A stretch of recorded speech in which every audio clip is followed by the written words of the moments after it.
बुधवार को वन मंत्री ने कलरंगी पोस्टर प्रोटोकॉल का उद्घाटन किया। वन मंत्री ने कहा, सरकार पर्यटन को लेकर गंभीर है, पर्यटन को बढ़ावा देने के लिए काम कर रही है और हरदम हर वक्त प्रयास किया जा रहा है कि पर्यटन से स्थानीय युवाओं को जोड़ा जाए, जिससे बेरोजगारी पर भी अंकुश लगेगी, वहीं स्थानीय लोगों को रोजगार मिलेगा।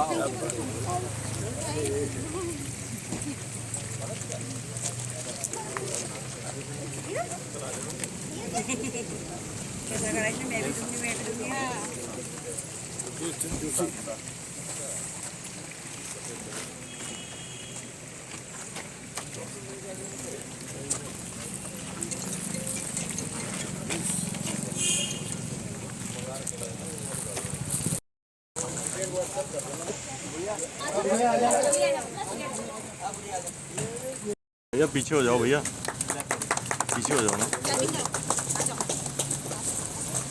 थोड़ा सा आपको हॉल है, दिखा दीजिए, आपको बताएंगे। इस साल पिछले साल 1 करोड़ रुपये आया तो यहाँ पर 8-10 लड़के जो है उनको कंटिन्यू काम नहीं जाओ EBC के माध्यम से सर जो उससे काफ़ी बंदी कंपनी है ना वो तो उधर है बेंचिंग वगैरह मेरे यहाँ का तो है।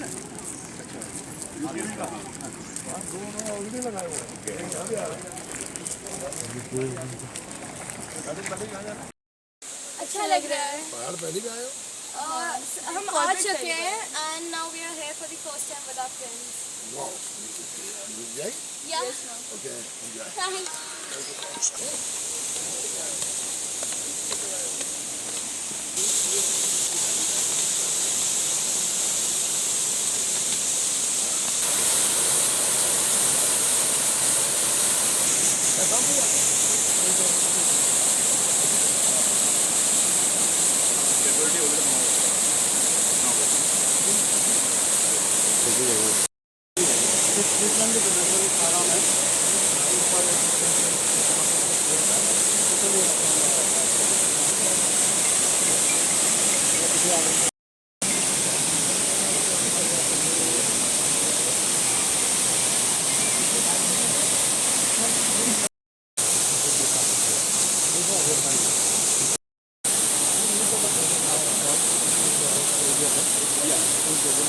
सरकार का फोकस है कि हम इको टूरिज्म के माध्यम से किस तरह से इस राज्य में लोगों को रोजगार दे सकें और हमारी जो नैसर्गिक सुंदरता है इससे लोग उसका आनंद भी लें और दूसरी तरफ इससे रोजगार भी मिले और लोगों को प्रकृति के प्रति एक लगाव भी हो कि प्रकृति को जितना आप बचाने का काम करेंगे उतना ये आपको आनंद भी देगी, मनोरंजन भी देगी और रोजगार भी देने का काम करेगी। तो हमारी ये सोच थी कि इसके माध्यम से जो इको डेवलपमेंट कमेटी बना करके 80% स्थानीय नौजवानों को की भागीदारी उसमें हो, उसी थीम पर इस पर यहाँ काम हो रहा है। जिससे मुझे बताया गया है कि 1 लाख से ज़्यादा इस पर पिछले वर्ष टूरिस्ट आया।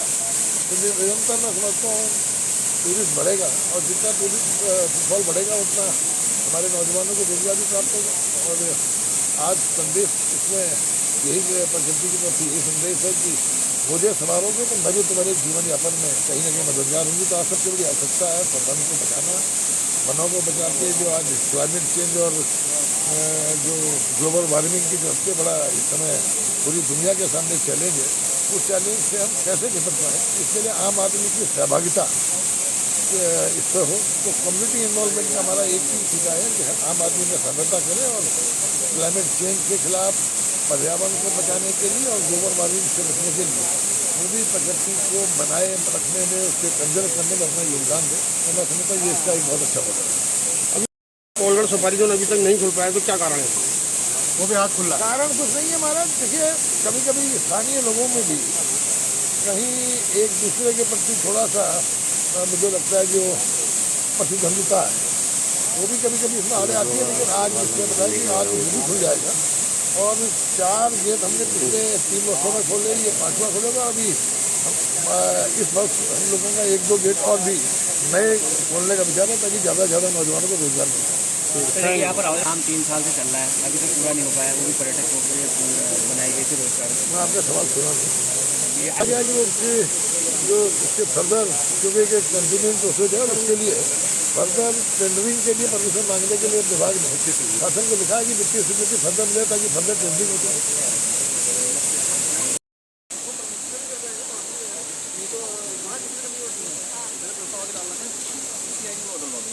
हाँ हाँ वो करना है जरूर। बिल्कुल बिल्कुल, वो तो पहले ही बोलना था। एक लाइट भी है उनकी। फोन घुमा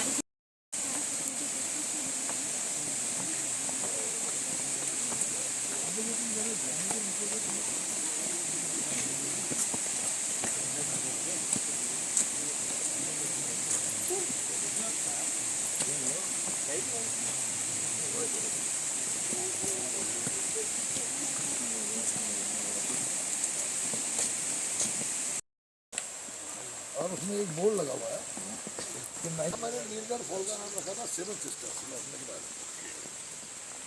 तो उसका नाम रखा है ब्लू माउंटेन। जब गूगल में जाओ ब्लू माउंटेन सिटी देखो, खाई है वहाँ पे और धूप रहती है, पूरा मुंबई सैटरडे संडे उसी को देखने आता है। गाड़ी पकड़ कर रहे हो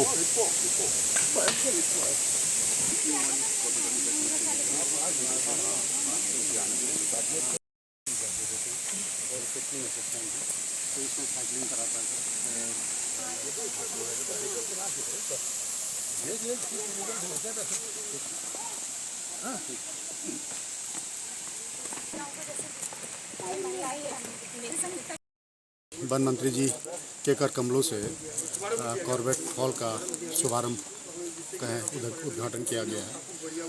कॉर्बेट फॉल नैनीताल जिला ही नहीं पूरे उत्तराखंड का एक सुंदर खूबसूरत प्राकृतिक संपदाओं से परिपूर्ण स्थल है। यहाँ पर बाहर से आए सैलानी उत्तराखंड के सुंदर जंगल, यहाँ की जल स्रोत, यहाँ के वन्य जंतु से परिपूर्ण स्थल कॉर्बेट फॉल का दर्शन कर काफ़ी खुश रहते हैं और उत्तराखंड की एक अपार सांस्कृतिक व समृद्धि जो हम जल जंगल से हैं उसको अपने मन में बिठाकर लौटते हैं और उत्तराखंड की सुंदरता पूरे देश में फैलाते हैं। और हमारा प्रयास है कि इस वर्ष ज़्यादा पर्यटक आए। पिछले वर्ष यहाँ पर 4 लाख पर्यटक आए थे। इस वर्ष हम कोशिश कर रहे हैं कि ज़्यादा से ज़्यादा पर्यटक आए और उत्तराखंड की खूबसूरती को पूरे देश विश्व में बिखेरे। सर लद्दाख झरना यहाँ से लगभग 5 किलोमीटर दूरी पे है, उसको भी हम सजाने संवारने की कोशिश कर रहे हैं ताकि वहाँ भी पर्यटक आएँ और उसकी सुंदरता का मनोरंजन करें, क्योंकि ये नैनीताल ज़िले का जो रामनगर क्षेत्र है कॉर्बेट के नाम से काफ़ी विश्व प्रसिद्ध स्थल है। यहाँ पर पर्यटकों का काफ़ी ज़्यादा संख्या में आजकल आवागमन हो चुका है।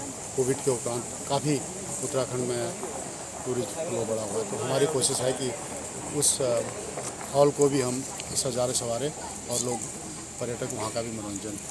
कालाडूंगी सफारी सफारी जो हमारी जो एंट्री पॉइंट है उसके जस्ट 1-2 किलोमीटर के बाद बौर नदी है, तो मैं कल पिछले हफ्ते वहाँ पर गया था तो काफ़ी ज़्यादा एक नाला बन चुका था। उसको युद्ध स्तर पर यहाँ के रेंज ऑफिसर तैयारी कर रहे हैं। 1-2 दिन में जैसे ही वो बन जाता है हम लोग उस कॉरिडोर को भी, उस सफारी को भी शुरू करने वाले हैं। ठीक।